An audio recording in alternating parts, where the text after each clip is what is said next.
আর এবার নজর রাখতে হবে ট্যাংরার দিকেও, কারণ মরার ভান করে পড়ে থেকেই নাকি রক্ষা। কি বলতে চাইছে চাঞ্চল্যকর বয়ান নাবালকের। কি বলছে নাবালক? পায়েসে ঘুমের ওষুধ মেশানো হয়েছিল, কিন্তু পায়েস খেয়েও নাকি কিছু হয়নি এই নাবালকের। বালিশ চাপা দিয়ে শ্বাস রোধের চেষ্টা।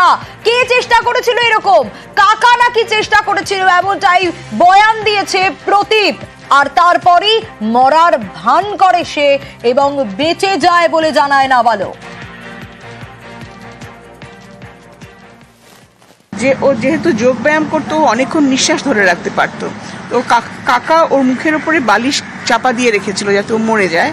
বললো আমি ভান করলাম যে আমি মারা গেছি, আমি অনেকক্ষণ নিঃশ্বাস ধরে রাখতে পারি, নিয়ে চলে গেল ওখান থেকে, আমাকে ফেলে রেখে চলে গেল। তাই ও বেঁচে গেছিল।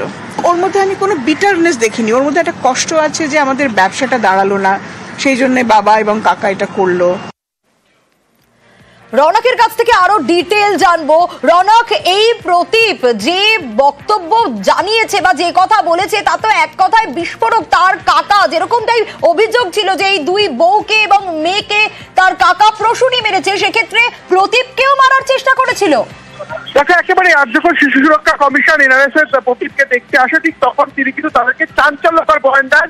তিনি বলেন যেহেতু সে যোগ ব্যায়াম করতো, সেক্ষেত্রে কিন্তু তার মৃত্যু হয়নি। তার কাকা অর্থাৎ প্রসূন দে বালিশ চাপা দিয়ে শ্বাসরোধ করে তাকে হত্যা করার চেষ্টা করেছিল এবং প্রায় কিছুক্ষণ সে কিন্তু শ্বাস চেপেও রেখেছিল এবং তিনি ভান করে ছিল যে তাতে মরে গেছে, এরকমই একটা বিষয় দেখিয়েছিল। তারপরে কিন্তু তার কাকা এবং তার বাবা তৎক্ষণাৎ বেরিয়ে যায়, বেরিয়ে ছাদে উঠে যায় আত্মহত্যা করার জন্য।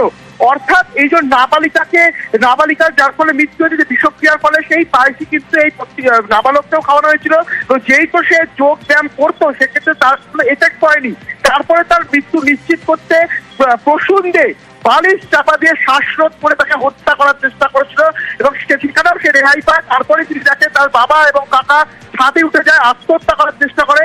তিনি কিন্তু কোনোভাবেই আত্মহত্যা করার চেষ্টা করেননি এবং এই গোটা ঘটনায় তিনি এখনো ট্রমাটাইজ হয়েছে। শিশু সুরক্ষা কমিশনের কাছে তিনি জানিয়েছেন যে তিনি পরবর্তীভাবে ভালোভাবে বাঁচার যে বিষয় সেটাও তিনি জানিয়েছেন এবং ইতিমধ্যে তাকে কে নেবে অর্থাৎ পরিবারের তরফে কিন্তু ইতিমধ্যে পুলিশের তরফ থেকে আবেদন করে। একেবারে রনক, সঙ্গে থাকো।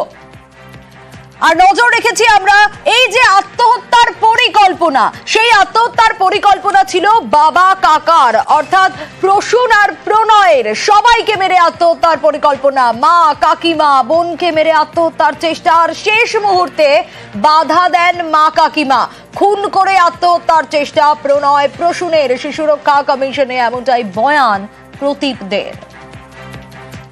ওর বাবা এবং কাকা মিলে প্যাক্ট করেছিল সুইসাইড অ্যাটেম্প্ট করবে, সেটা বাড়ি থেকে বেরোয়নি। ও বললো যে একদম ছাদে উঠে গেছিল। বললো যে মা আর কাকিমা শেষ মুহূর্তে রাজি হননি, কাকা এবং বাবা জোর করে ওদেরকে মেরেছিল। ও যখন দেখলো ও বেঁচে আছে, ও ওপরে খুঁজতে গেল, গিয়ে দেখলো যে ওর মা কাকিমা এবং দিদির পড়ে রয়েছেন লাইফলেস অবস্থায়। তারপর ও আরো উপরে গিয়ে দেখলো যে ওর বাবা এবং কাকা তারা সুইসাইড করবে ঠিক করেছে এবং ওকেও কনভিন্স করে ফেলেছে। তো আমি বললাম যে তুমি কেন রাজি হলে? বললো আমি যাদের যাদের ভালোবাসি সবাই তো চলে গেছে, আমার মা, আমার কাকিমা, আমার বোন, তাদের আমি এত ভালোবাসি, তারা চলে গেছে, আমি আর বেঁচে থেকে কি করব। রনকের কাছে যাব। রনক, আমরা সিসি ক্যামেরা ফুটেজে দেখেছিলাম যে প্রণয় প্রসূন তারা বেরিয়ে যাচ্ছে এবং তারপর পেছনে পেছনে প্রদীপ বেরোন। সেই সময় আমরা দেখেছিলাম যে সেই সিসি ক্যামেরা ফুটেজ, কিন্তু এইখানে প্রদীপের যে বক্তব্য, যেখানে আত্মহত্যার চেষ্টা আর শেষ মুহূর্তে মা কাকিমা যারা বাধা দিয়েছিলেন প্রণয় প্রসূনকে। দেখো প্রদীপের যে বয়ান, সেখানে এরকমই চাঞ্চল্যকর তথ্য উঠে আসছে যে ঘটনা ঘটার দুদিন আগে থেকেই এই প্রসূন এবং প্রণয়দের ঠিক করেছিল যে তারা আত্মহত্যা করবেন এবং ছজনই তারা একসঙ্গে আত্মহত্যা করবে। সেক্ষেত্রে কিন্তু তার মা এবং কাকিমা অর্থাৎ সুতেষ্ণা দে এবং রবি দে তারা কিন্তু আত্মহত্যা করতে চায়নি। সেক্ষেত্রে যখন এই বিষ মেশানো পায়েস খায়, তারপরেও যখন তাদের মৃত্যু নিশ্চিত হয়নি, তারপরে কিন্তু তার কাকা এবং তার বাবা সিদ্ধান্ত নেয় এবং তাদেরকে খুন করা হয়, এমনই কিন্তু বয়ান তিনি দিয়েছেন। এবং তিনি এটাও বলছেন যে তিনি যখন তিনি ছাদে যায়, তখন দেখে ঠিক 3টে ঘরে 3জন মৃত অবস্থায় পড়ে রয়েছে। সেক্ষেত্রে আরো একটি বিষয় সামনে আসছে, প্রথম দিন থেকে কিন্তু তারা একটা আর্থিক অনটনের বিষয় সামনে তুলে ধরেছিল যে মোটিভ কি এই মার্ডারটার। এক্ষেত্রে কিন্তু এই নাবালকের বয়স, সেখানেও তিনি জানাচ্ছেন যে তার বাবা এবং কাকা কিছুদিন আগে থেকেই বলছিল যে এরপরে কিন্তু পাওনাদারদের খাওয়া খেতে হবে, অর্থাৎ এই আর্থিক অনটনের জেরেই কি তাদের এরকম সিদ্ধান্ত, এটাও কিন্তু তদন্তকারী অফিসারদের ভাবাচ্ছে।